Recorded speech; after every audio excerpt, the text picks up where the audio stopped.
गर्मी में ससुराल की बालकनी वाली ठंडी हरी भरी रसोई। इसलिए तो कह रही हूँ मम्मी जी कि आप देवर जी और देवरानी जी को अलग कर दीजिए। हाँ, तुम बिल्कुल सही कह रही हो। वैसे भी वो दोनों हम पर बोझ ही है। ठीक है, मैं इस बारे में सोचूंगी। दोनों सास बहू प्लानिंग कर रही थी। वहीं दूसरी तरफ जब थोड़ी देर बाद सीमा दोपहर का खाना बनाने रसोई में जाती है तो देखती है कि पहले से ही नेहा वहाँ पर खाना बना रही है। तुमने मेरी परमिशन के बिना यहाँ पर खाना बनाने की हिम्मत कैसे की? दीदी, मैं तो सबके लिए ही खाना बना रही हूँ। दोपहर हो गई है, दोपहर में सबका खाने का समय हो गया है। देखो, ये मेरी रसोई है, यहाँ पर सब कुछ मेरे हिसाब से होता है। तुम यहाँ पर अपनी मनमर्जी नहीं कर सकती। अगर तुम्हें यहाँ पर कुछ भी करना है तो तुम्हें पहले मुझसे परमिशन लेनी होगी, उसके बाद ही तुम कुछ कर सकती हो। और हाँ, अगर खाना बना दिया है तो सबको परोस दो। ठीक है दीदी, मैं आगे से इस बात का ध्यान रखूंगी।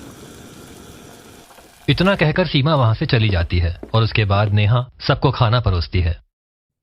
ये कोई खाना है? कितना अजीब टेस्ट है इसका। लेकिन मुझे तो खाना ठीक लग रहा है। खाना तो बहू ने अच्छा बनाया है।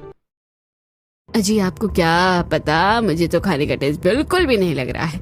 मम्मी जी, खाने में जो भी कमी है आप बता दीजिए, मैं फिर आगे से ध्यान रखूंगी।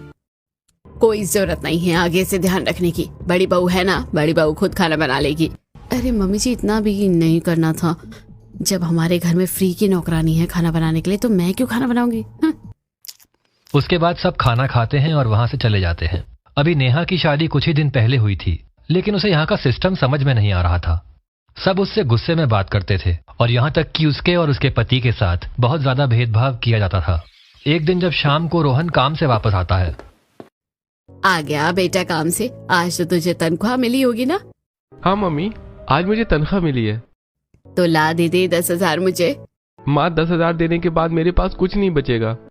अरे बेटा, अब क्या है ना, घर का खर्चा भी निकाला है और अब तुम्हारे पापा भी रिटायर हो गए हैं। बिजली का बिल, राशन पानी और फिर बहुत खर्चे होते हैं। तुझे तो पता है ना, आजकल 10,000 में तो कुछ भी नहीं होता है।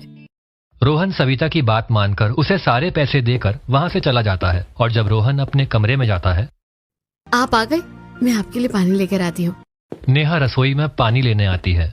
तब मैंने अपना खाना बना लिया है, अब तुम अपना और रोहन का खाना बना सकती हो। ऐसा कहकर सीमा वहाँ से खाना लेकर चली जाती है और सब डाइनिंग टेबल पर बैठ के खाना खाते हैं। वहीं दूसरी तरफ नेहा फ्रिज का ठंडा पानी लेकर रोहन के पास जाती है। लीजिए, पानी पी लीजिए, मैं नीचे जाकर आपके लिए खाना बना देती हूँ। तब तक आप नहा धोकर फ्रेश हो जाइए। लेकिन खाना तो भाभी ने बना दिया ना। हाँ, भाभी ने सबके लिए खाना बना दिया है, सिर्फ हमारे लिए नहीं बनाया। उन्होंने मुझे कहा है कि हमें अपना खाना अलग बनाना होगा और हम रसोई का ज्यादा सामान भी इस्तेमाल नहीं कर सकते। लेकिन ऐसा क्यों?